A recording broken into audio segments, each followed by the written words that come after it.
오늘 말씀은 신명기 25장의 말씀입니다. 제가 오늘 아침에 흰 눈을 보면서 하나님의 창조 섭리, 하나님의 살아계심을 다시 한번 생각하는 시작의 시간이었습니다. 우리 신명기 25장의 말씀 1절 말씀에 보면 사람들 사이에 시비가 생겨 재판을 청하면 재판장은 그들을 재판하여 의인은 의롭다 하고 악인은 정죄할 것이며, 우리가 재판을 할 때 의인은 의롭다 하고 악인은 정죄한다. 이건 우리가 들을 때 당연한 말로 생각이 됩니다. 당연한 말인데 왜 여기에 하나님께서 그냥 당연하게 해야 되는 일이고 하는데 여기에 왜 다시 명령하여서 중요한 한 절로 다시 이곳에 넣었을까?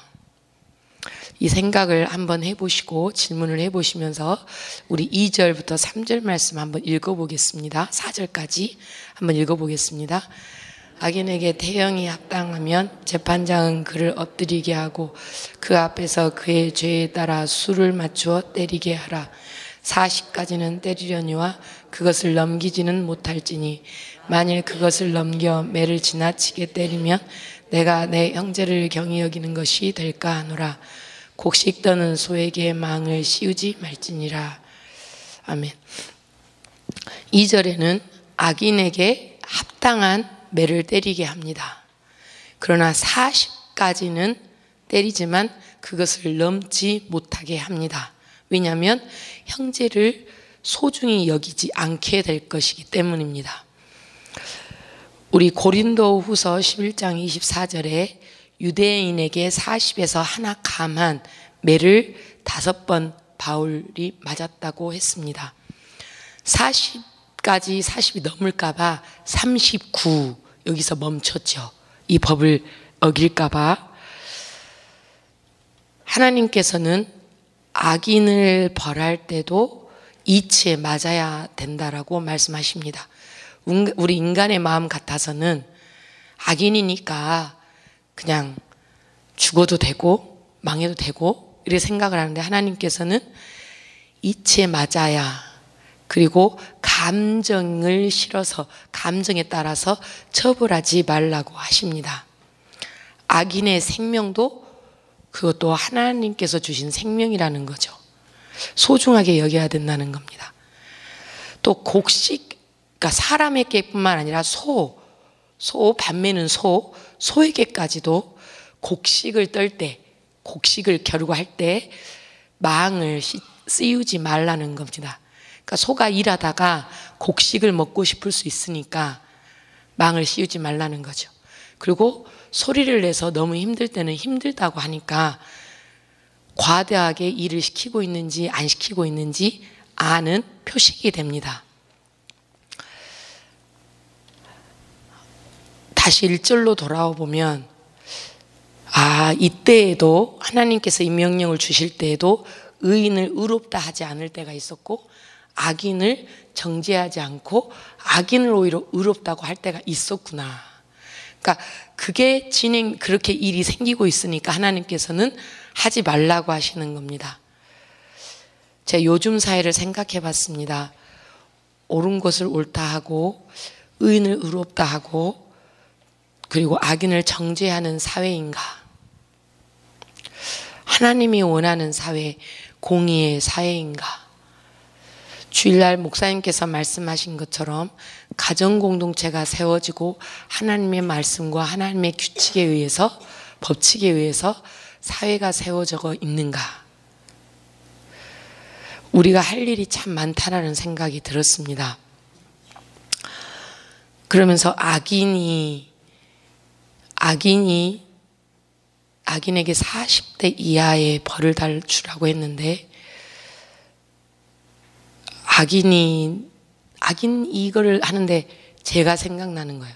그러니까 남이 악인이라고 생각하고 40대까지만 때리라고 했구나. 근데 그 순간 내가 죄인이다 라는 생각이 들었어요. 나의 죄가 생각나고 나의 허물이 생각나고 내가 이 악인인데 하나님께서는 나를 벌하지 않으시고 그래도 생명을 보호해 주시려고, 매를 40대 맞으면 거의 죽기까지 막는 거거든요.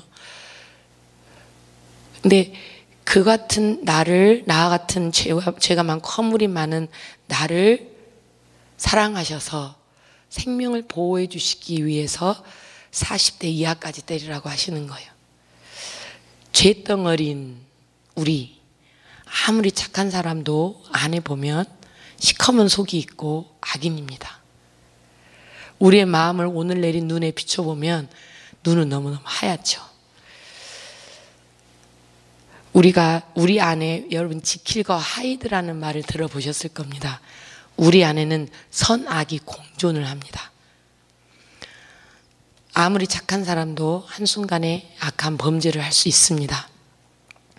우리가 집에서도 기분 좋을 때는 사랑한다 했다가 기분 나쁘고 짜증이 나면은 네가 밥 차려 먹어, 큰 소리 하면서 어느 순간 얼굴이 확 바뀌어 있죠.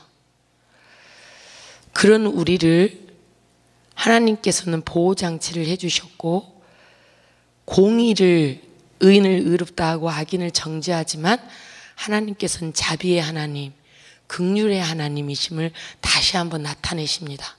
속가지에게도 관심을 가지시면서 생명 하나에게도, 그 일만 해야 되는 그 소에게도 관심을 가지시면서 먹이를 먹게 하고, 또 힘들면 과도하게 일을 시키지 않게끔 보호장치를 해주십니다.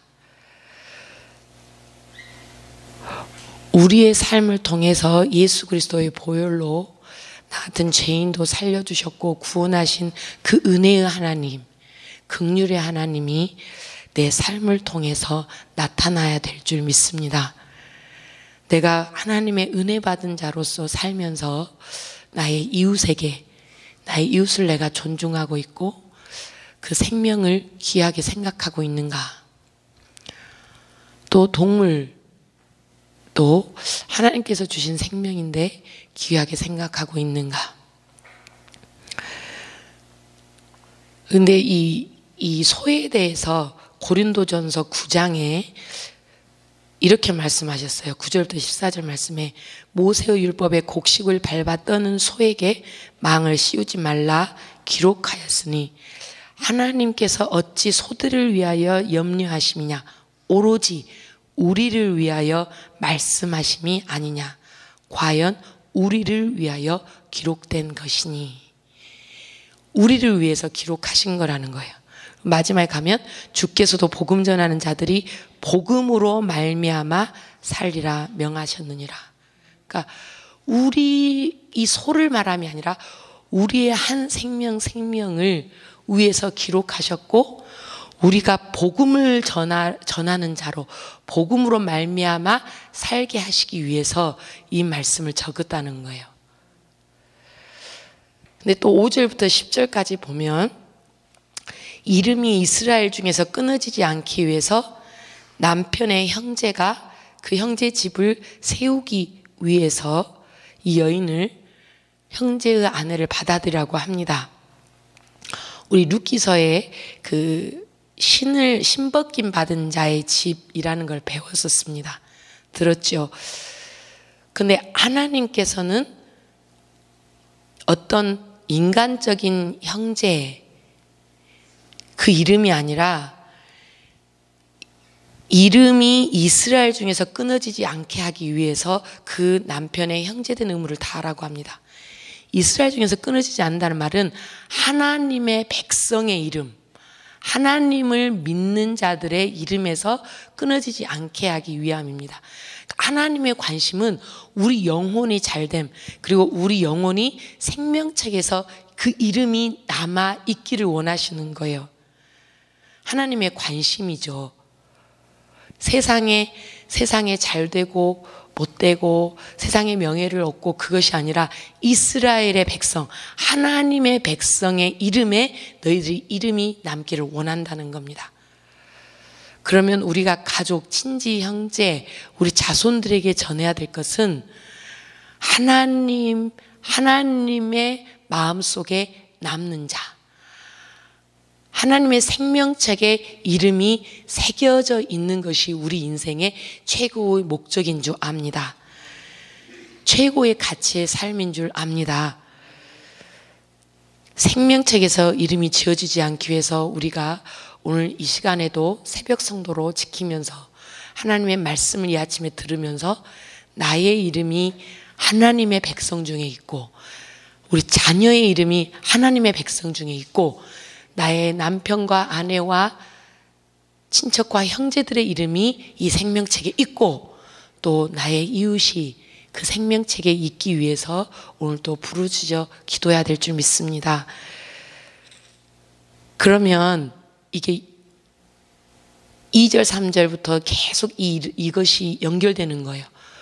우리의 이름을 소중히 여기셔서 우리의 영원한 생명을 위해서 보호장치를 해주시고 또 이 이름이 남기기 위해서 형제간에 어떻게 지내야 되는지도 말씀을 해주시는 거죠.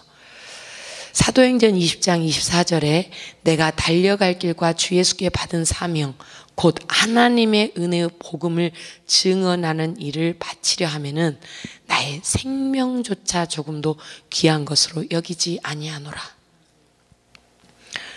이 구약의 말씀인 것 같지만 옛날에 이스라엘에게 전하는 말씀 같지만 다시 신약에 연결되고 다시 우리에게 연결되는 말씀입니다. 나 같은 죄인 죽을 수밖에 없고 40대 형벌도 정말 작은 형벌을 맞을 수밖에 없는 나를 손잡아 구해주셨고 영원한 생명에 이르게 하는 길을 보여주셨습니다. 이 길을 내 이웃에게 악인같이 보이는 내 이웃에게 내가 마음으로 미워할 수밖에 없는 내 이웃에게 전하라는 말씀입니다. 복음을 증언하는 일에 우리의 생명조차도 귀한 것으로 여기지 말라고 죄에 빠져있는 이웃을 죄에 빠져있는 가족과 형제들을 하나님 앞으로 이끌어 오라고 그것이 최고의 사명이라고 의인의 사명이라고 말씀해 주신 줄 믿습니다.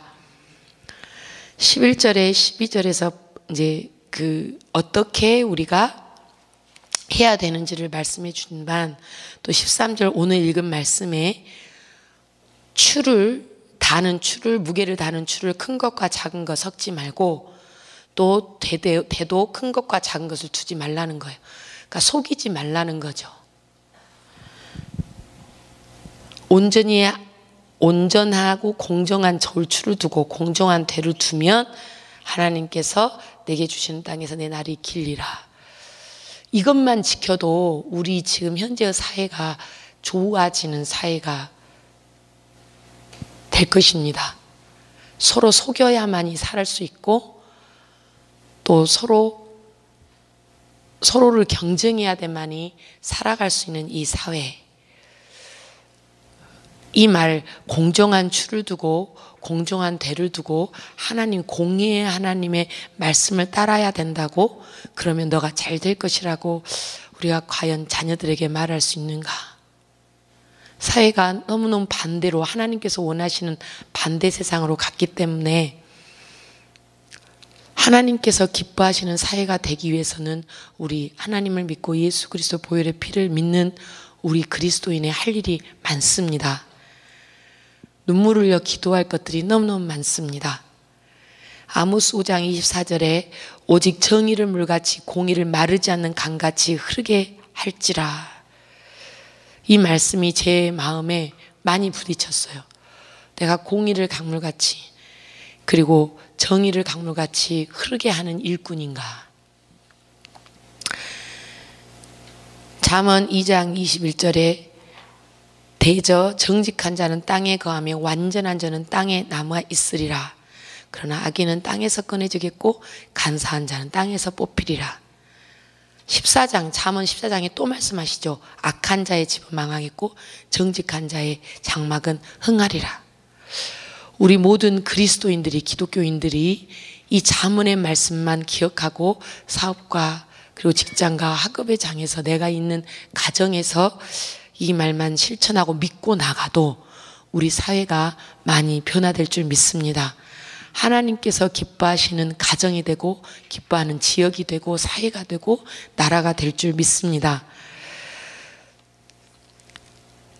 나를 속이고 남을 속이는 것은 순간입니다. 내 작은 이익에 눈 감는 것도 순간입니다. 저를 포함해서 정직을 드러내기가 힘들 수도 있습니다. 그러나 하나님께서는 너가 그렇게 하면 내게 주시는 땅에서 내 날이 길리라 분명히 약속을 해주셨습니다. 우리가 인간이기 때문에 이렇게 하기 힘들다가 아니라 하나님께서 나를 구원해 주셨기 때문에 그 구원의 믿음으로 예수 그리스도 보혈의 피로 나를 깨끗게 하셨기 때문에 나 때문에 예수 그리스도 보혈의 피를 수혈받은 우리 때문에 이 교회와 사회와 지역을 변화시킬 수 있다라고 믿고 오늘 우리가 한 가지라도 행하기를 원합니다. 17절부터 19절에 아말렉이 하나님을 두려워하지 않는 자들이었습니다. 그래서 피곤하고 지친 약하고 무방비한 이스라엘을 무자비하게 공격했습니다. 여러분, 하나님을 두려워하지 않는 자들은 동정이 없고 배려함이 없지요. 눈앞의 이익과 무자비하게 됩니다. 하나님께서 적군으로부터 안식을 주십니다.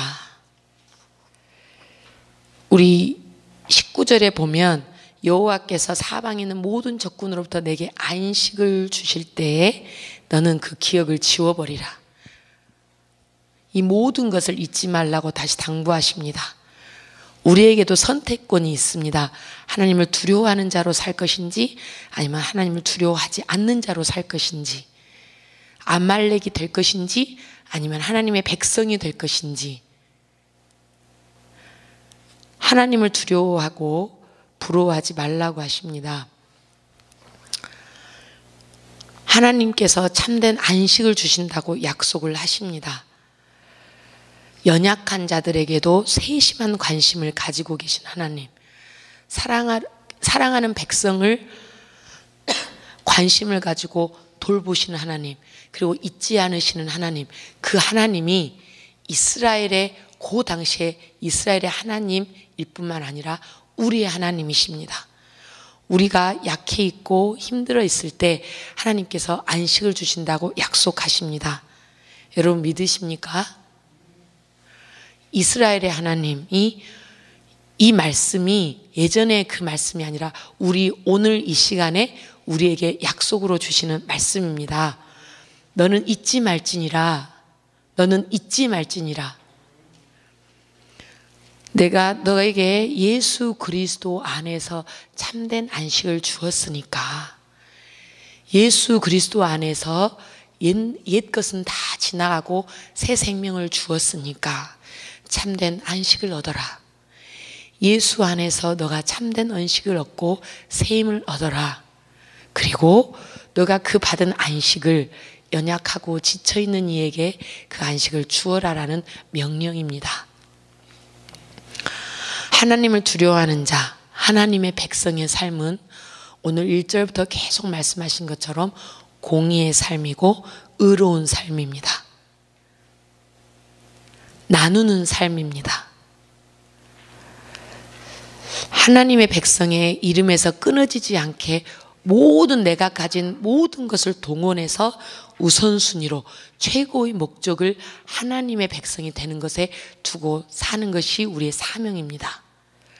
우리가 우리 자녀들에게, 우리 가족들, 친지 형제들에게 예수 그리스도를 믿는 것이 의로운 삶이고 예수 그리스도를 믿는 것이 옳은 것이고 예수 그리스도를 믿고 보혈의 피사랑으로 우리가 구원을 얻었다고, 여러분 우리가 이 믿음을 가지고 외치라는 말씀입니다.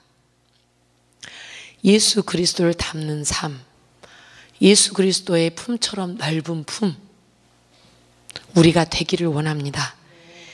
예수 그리스도의 보혈을 통한 하나님의 사랑을 기억하고 우리가 의심이 되고 어려울 때 계속 하루 종일 말씀을 읊조리면서, 학가다의 말씀을 읊조리면서 하나님께서 기뻐하는 사람, 하나님께서 기뻐하는 교회, 하나님께서 기뻐하는 사회를 만드는 그 일꾼 기둥이 되기를 바랍니다.